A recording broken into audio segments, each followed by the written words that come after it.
Okay, at this time, I'll call the November 6, 2014 Dixon County Commission meeting to order. Would you please stand and join in the flag salute?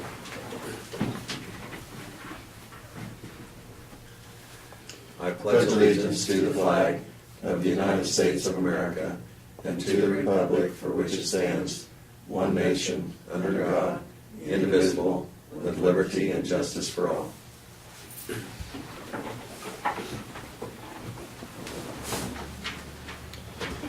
Okay, what we're going to consider now is the adoption of the agenda. We do have two additions to the agenda. One is to consider an invoice for bond counsel services for the Detroit Sewer Project. And the second one is we will add on to review and consider bids to do concrete work on the Old 40 bypass. And I would move that we approve the amended agenda. Second. So we get a second from one of Correct. those? Okay.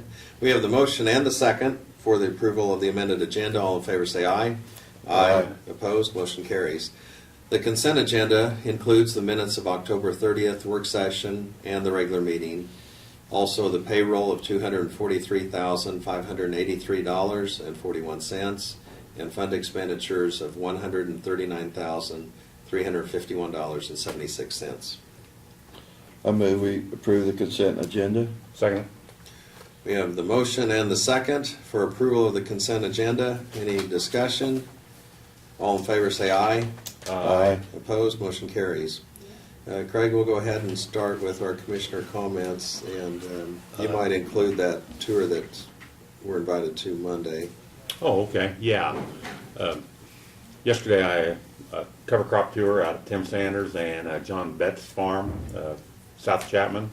Really educational. It's good to see the agencies working together, Extension, SCS, NRCS, work together real well. Had a gentleman from Star Seeds, did a real good job of talking about microbes and making soil better. We will also be canvassing the election on the 10th, and we have been invited to go along with the Soil Conservation Service on their yearly tour for their awards they give in the, it's usually in February, I think, sometime when they have their annual banquet. There was nothing on the computer for us to consider. Thank you, Lynn.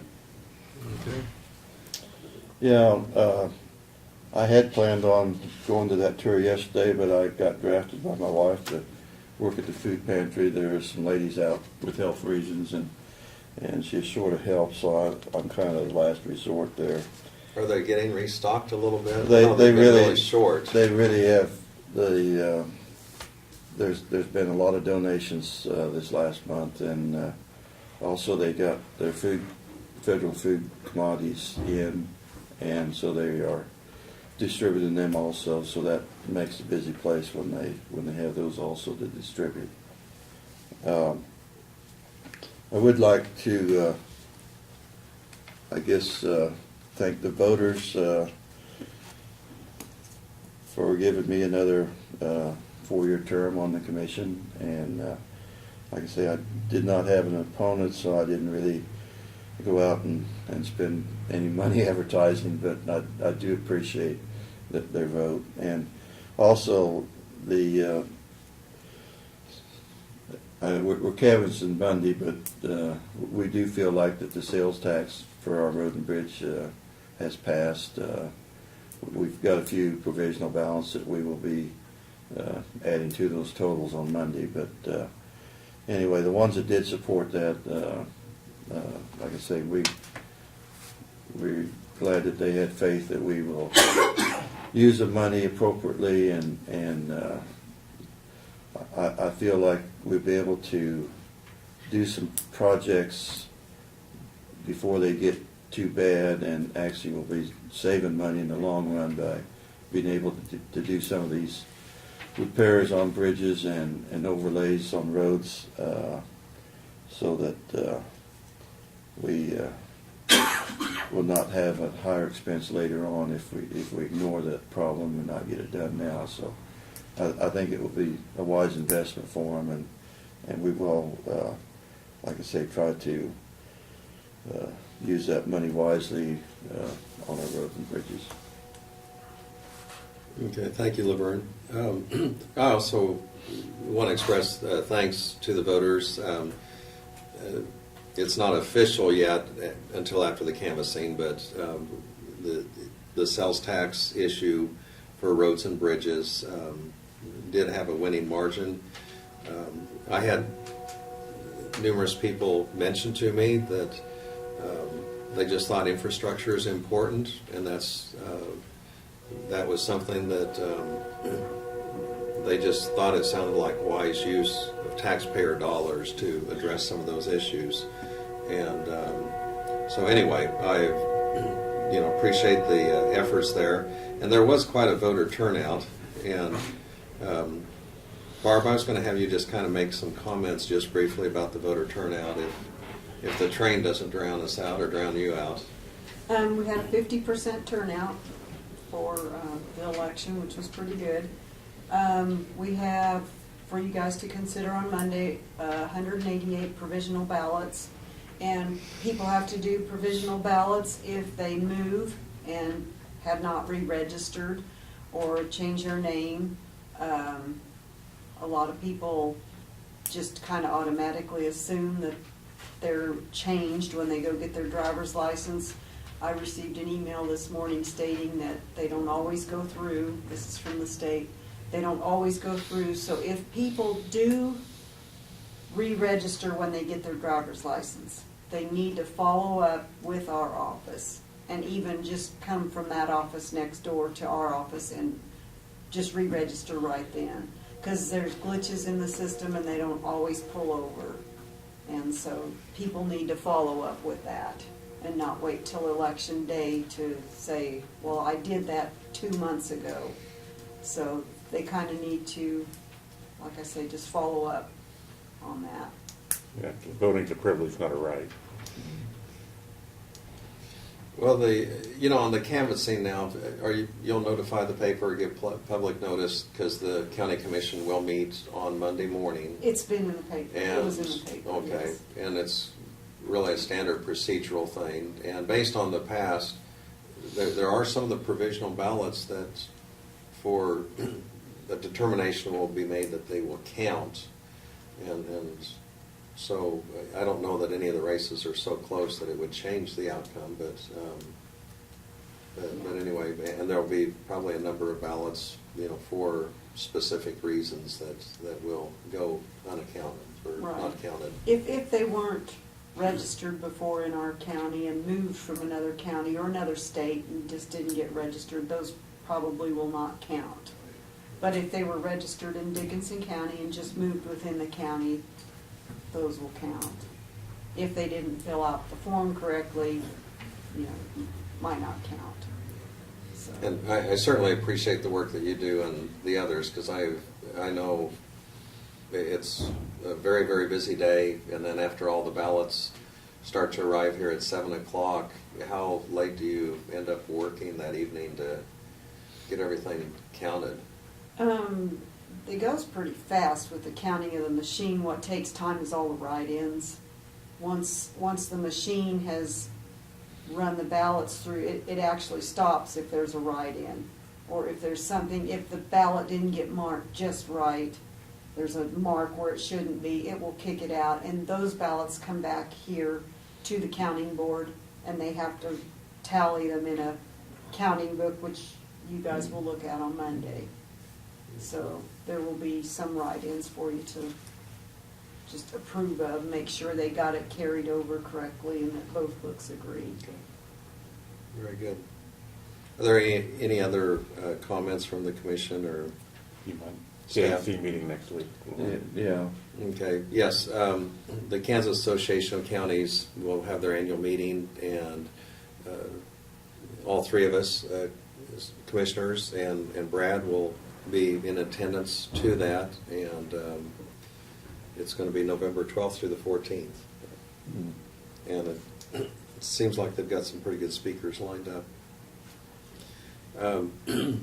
At this time, I think we do not have any proclamations, but we do have a couple of visitors in the audience, and I guess you're here on a school assignment, And if you would please just stand up, introduce yourselves, and then tell a little bit about the purpose of you being here today. Okay, well, I am Taylor Mine, and I am a senior at the high school.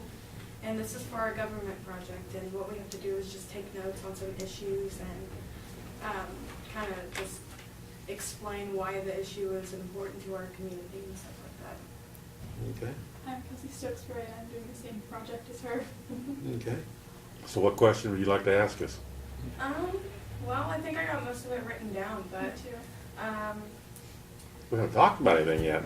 Well, I the election. made notes about the roads and bridges, the delays on the roads and stuff, and what I have left is just some issues that need to be discussed and stuff between you guys during the meeting, and how the actions of what you guys discuss will help our families and our community.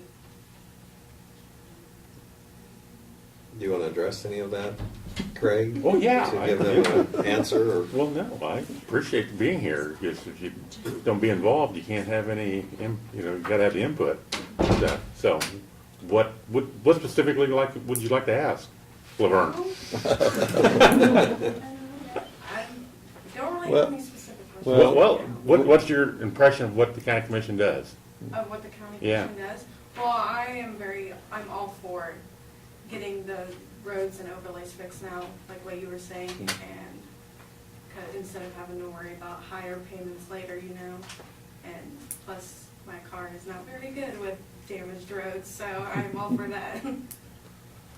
But there are a lot of services that the county provides in the county, like the health department, the EMS, the sheriff's department. Our job is to provide safety for our communities, and like I say, there's just a lot of services that people don't realize that we are responsible for in the county. It takes money. Yeah, it does. And the sales tax issue, that we just passed, for example, now when you go through at McDonald's, once the sales tax goes into effect, it'll probably cost an extra penny for your That's Coke I don't really. or the Sonic. Yeah. I'm not a Okay. big fan of McDonald's, so I'm okay with that. Is there anything that you say that you think the county or community or state should address that would be important to you? Nothing comes to mind right now. I Okay. haven't really thought about it. And I think when I was your age, I don't know that I would have thought Yeah. that would have been high on my priority list. So, because we do take a lot of things for granted and kind of assume that they'll be taken care of, like the roads and the bridges and Yeah. the safety aspects, and there's certainly purpose to all of that. So, well, thank you for coming here today. Thank you guys. You don't leave yet. Yeah, we're just partway through our meeting, so. Okay, at this time, we're going to hear from our county administrator. And Brad, if you'd please give us your report. Okay, we'll start out with an update on the old 40 bypass project. Our guys have been out there the last couple of days, started crack sealing those concrete joints. That's the first time that I recall that we ever crack sealed out there. And I did notice when I drove it yesterday, as I mentioned earlier, that I think it makes a smoother drive. Not only is it sealing the cracks and it'll keep the moisture out from freezing this winter and preventing the damage, but I think it does make that transition from joint to joint when you go out to those bumps a lot smoother. So hopefully the public will see that and appreciate that. We also had, we've been working on the two bad spots that need to be repaired and replaced. As a matter of fact, from the past freezing and thawing and the contraction and constriction of the concrete. I'd originally indicated to you that we were going to try to do that ourselves. In doing some checking, it's a bigger job than our guys have the equipment to do, mainly due to the concrete type that needs to be used. The concrete that would be used out there would be a fast-setting concrete that would allow it to be back open within 24 hours for traffic rather than waiting 10 days for it to cure. And we simply don't have the screening equipment to be able to do that in a quick fashion before it sets up. So We contacted two of the vendors, two of the contractors. One of them was the one that started First Street here. The other one's one out of Slime, and got some bids on that, and that's what we've added to the agenda today, and hopefully we can move forward on that, so. But our intention is still to get that done post haste and then get those two bad spots repaired. The other project we've got going is with the health department, the parking lot. As I had briefed you on it last week, we've got water problems there. From all evidence that we've seen, an indication that surface water that's filtering underneath the parking lot, both on the Learning Bureau and on the health department side. It's been going on for many years, nothing new, but it has deteriorated the concrete that is on the north side of the health department. We have the contractor that you approved last week has torn that out, removed it. We've got water flowing in, so we've kind of added to that project a little bit. We have another contractor in this morning boring down the hill out to the detention pond, so that we can put in a French drain, if you will, that will allow that water to dissipate out rather than coming up through the cracks. So hopefully we'll get it done correctly so that it'll eliminate that problem in the future. And then they'll get the new concrete put back in and get the parking lot up to speed. So, but that's proceeding. It's progressing. I received a call, I believe it was Monday night or Tuesday morning, from one of the representatives from Senator Moran's office, one of his aides out of Manhattan, asking for some additional information on the safe room project out at Stroh Hall Fairgrounds. I had a nice conversation with him about the whole project, excuse me, and provided him, I emailed him right away 3 different maps showing the aerial photography in relationship to the flood zones that he had requested. So he had indicated he would be in Kansas City most of this week at a conference, but he would be working on that for us and would see and get the information up to the senator and see if there's anything they could do to help us on it. So it was very nice to get a response back, at least from one of the 3 federal legislators on that at this point. We have received the final invoice from Robert Perry. He is the bond counsel for the Sewer District Number 3 project, and that's on the one-year items to approve today. He charges $10,000 for the project for expenses, printing and delivering all notes and bonds, and that is always, like most bond counsel, comes through at the conclusion of the project when the bonds have been issued, which they have at this point. So that is a bill that you have to approve today. I mentioned in the work session where our guys, with a little bit of spare time, we've got a couple guys out on 1700 Avenue that are slowly dismantling the old steel structure out there that was decommissioned and closed several years ago. We're salvaging the steel and we'll sell it, but we're basically removing the old bridge. That is an old fracture critical bridge, and our intent is to get the 2 approaches removed, and then we're going to videotape when they drop the bridge into the creek to get a little bit, not only training, but a little bit of documentation just how dangerous fracture critical bridges are, so that if they put a dimple in one corner of it and the whole thing goes down, it'll kind of illustrate why fracture critical bridges are not desired. So that should be interesting, and hopefully we'll be able to show you a video of that here one of these days. You've got the staffing reports from Diane. We only had 2 changes here in the last month, and those were, I informed you about both of those, and then the budget reports. Budget reports are nothing out of the ordinary there. Everybody, again, has done a very good job, all departments, at managing and monitoring their budgets. Everybody's within budget, as we would expect them to be at this stage in the year. So kudos to all the managers and elected officials for doing that. So it certainly makes it easier to maintain that, toe that mark when everybody's doing a good job, and we haven't had any big surprises. So with that, I guess that's all I've got till we get into the other items. So. Okay, thank you. One thing I want to mention, and just kind of backing up on the sales tax issue, there will be discussions that we'll be having as far as the commission is concerned on priorities as far as what bridges or roads that that we may identify that we would work with based on that sales tax. And I mean, we do have a pretty good idea of that already. And I know we'll, you know, Brad, you'll be talking to Martin and those with the roads and bridges to, you know, identify some that they would want us to consider. But the sales tax actually, by the time it's collected, it's going to be going into the spring before we'll see the results of some of that money coming in. But that is something that I know we're going to want to have some discussions and maybe something in the work study on that at some point. Are there any other comments that any of you from the commission? You might mention Cindy McDonald. Or Oh, or- yes. Well, this morning we had Cindy McDonald was in and gave us a little bit of an update, and you know, financially also provided us information as far as some of the trials that they've had and some of the things going on with the courtroom and when they pay jurors and so on. And she gave us an update. It seems like there's enough money for her to finish the year. So right now, you know, that was good news that she and the 8th Judicial District here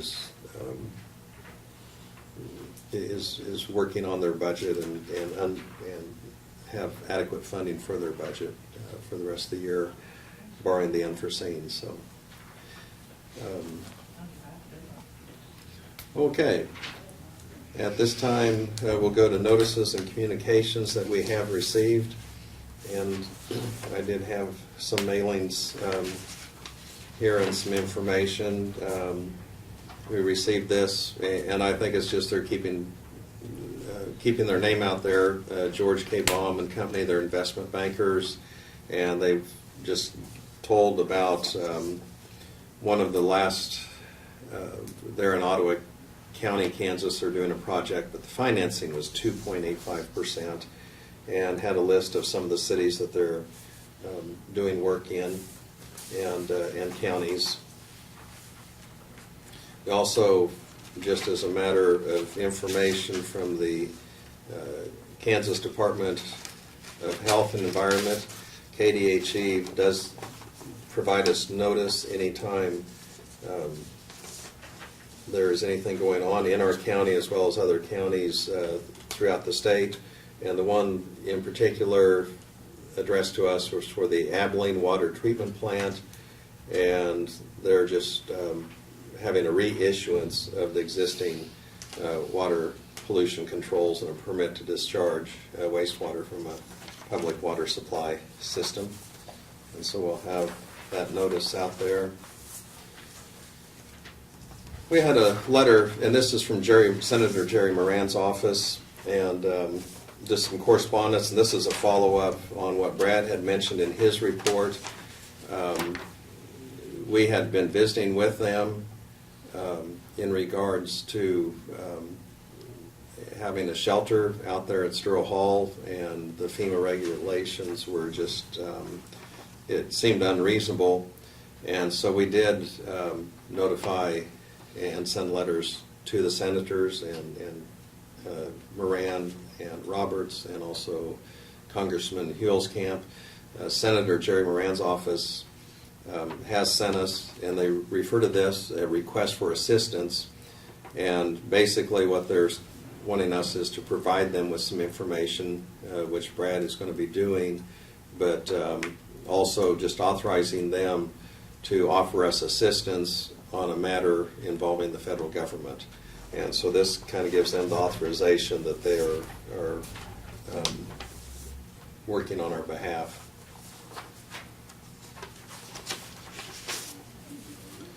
Also have a letter from the Dixon County Conservation District, and this is in regards to the Bankers Award Tour on Monday, November 10th. And will be a tour in the county to view exceptional conservation work. And this is going to involve approximately 12 farmers and landowners that have been nominated for various conservation awards. This tour starts at 9 a.m. And of course, this is when we're going to be also meeting here to have the canvassing of the election. And so I think Craig and Laverne, you're going to try to pick up on We the might tour try to pick up midway. later on their tour if we can work out a time that we can meet them or something. Okay.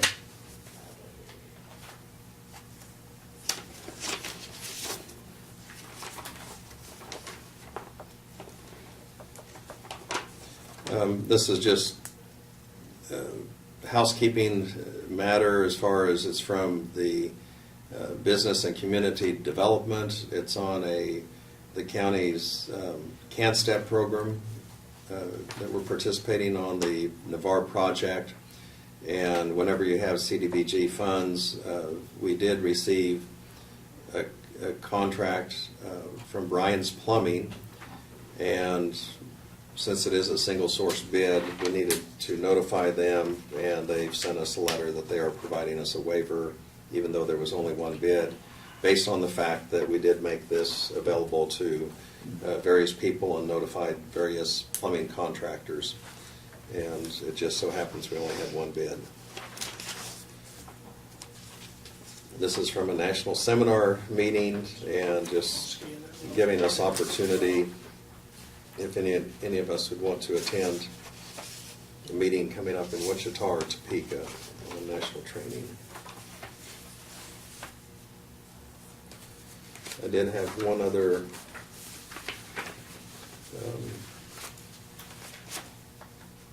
letter here, and we received this from some individuals that had, a couple had stopped down to vote, and their voter registration had not been processed. And so they had a concern about that, and we'll certainly follow up. And what their concern was, they had moved here from another city, and so when they had been in here and registered their cars, they thought that alone, also there'd be notification to the voter registration office that they were now residents here. And so I don't know if that was just a miscommunication where they misunderstood, or if they'd given that request, but we can certainly respond to them. And I appreciate the fact that they did want to vote and made an attempt to vote, but evidently when they did go in, their names were not on the voter registration. And so as procedurally, that caused them concern, but I understand too why they received the response that they did. So we can follow up on that and just send them a letter and actually make sure that they have papers so they can register to vote for this election. And now, and since you young ladies are here, I don't know if you're 18 yet or not, but if you haven't registered to vote, Barbara here, her office is right next door, and you can register to vote, and that way you can participate in an election. And maybe you've already done that. No, that would be also no, because I did forget. Okay. So, would I be able to do that today? Yes, you could. Okay. And you just go up to the counter next door, and we can get you the forms. And then once you do become eligible to vote, when you're 18, you can follow up with the same thing. If it just so happens that, say, your birthday is going to be, coming up right before an election, but they're going to close voter registration, you can register to vote in advance if you're going to turn 18 before the actual election day. So, is that correct? I was going to say, this is your field of expertise, so maybe I should let you address that instead of... We'll just use this as an example. The books closed for voter registration on October the 14th for the November 4th election. But if you were going to turn 18 on October 25th, you could still register on the 14th, and then when you turn 18, we would click something in the system and it would show that you were 18 by election day. So. And then, for example, if you would happen to move away from Abilene or Dickinson County, if you would, the new place you would move to, you would want to go ahead and go to the courthouse there, the county offices, to register to vote. unless you happen to be a student, like if you're at a community college or K-State or KU, just to keep it balanced Okay, here, or Wichita State. Yeah. If you're a student, you still have your residence back here, so you can come back here election day. But you would have the option to register in another county if you wanted to vote down there. So there's some of your civics lesson for today. So, do you have anything to add? Nope. Okay. Okay, that's all we have for notices and communications. We do not have any resolutions. The items that we do have were the two additions to the agenda. And one is what Brad, you had mentioned. We did receive an invoice for bond counsel services, and this was on the Detroit sewer project. Yes. And the amount of this is for $10,000. That's correct, to Robert J. Perry. So is there a motion for So moved. approval? We have the motion from Yeah. Commissioner Chamberlain and the second. I'll second it. I did have a question on that. That still be paid for funds? That's paid for that project. For that Yes. project. Yes. So, It's all figured into the expense, yeah. We just needed to formally have you approve it, so. okay. In other Okay. words, the residents of Detroit are paying that bill. so, Yeah. Yeah. Okay, we have the motion and the second. All in favor say aye. Aye. Opposed? Motion carries. The next item we have is to review and consider bids to do the concrete work, and this is on an old 40 bypass. And did we have the bid on that? I've got them here, and I'll explain them to you. You're welcome to look at them. I didn't make copies. We just got the second one in this morning, right before I came in. But we've got two pieces of bad spots out there that are about 100 yards apart. We got, the bids came in two different configurations. One was replacing the two patches. The other half of the bid was replacing the whole strip, taking it all out. We wanted to see what that would cost. The cost of that's about $10,000 more on each one, but we received two bids. One's from Pavers Incorporated of Salina, and that bid is $28,936.48. The other bid came from Smoky Hill Incorporated of Salina, and their bid was $29,469. So Pavers Inc. can get on it right away. They're the ones doing the work here on First Street, and they talk like they can either get to it later this week and start, or next week, or probably, and get it done right away. Smoky Hill said they would hope to try to get it done this fall. We want to get it done right away, and that's part of the reason that we don't pay. Our recommendation is to award the bid to Pavers Incorporated to do the two patches, as they proposed at $28,936.48, and that would come from Martin's highway budget, so And what was the cents? 48 cents. 48 cents. And for our guests, that's kind of an illustration of what tax money goes for to pay for a road to keep it smooth. So for two little spots in the road, that's a lot of money for two spots in the road, so. With this concrete, they're gonna have to remove and then replace. That includes removing the concrete from the two patches, excavating it out, preparing it, forming it, and then putting back in the high early concrete, which is the high-strength concrete that dries and allows early use. Within 24 hours, we can put traffic back on it, and it sets up real fast once you pour it out, so. Would they be putting rebar Oh, in yeah. that Actually, they'll and put tying it the in? joints in it and tying it into Tying both it in. sides, and they put the joints in it just Dock in. like they do on the interstate, yeah. Absolutely, so that's all included. And it's 10 inches thick too, so. I'd go ahead and make the motion that we do accept the bid of Pavers Incorporated, $28,936.48. Second? We have the motion and second. Any further discussion? All in favor say aye. Aye. Opposed? Motion carries.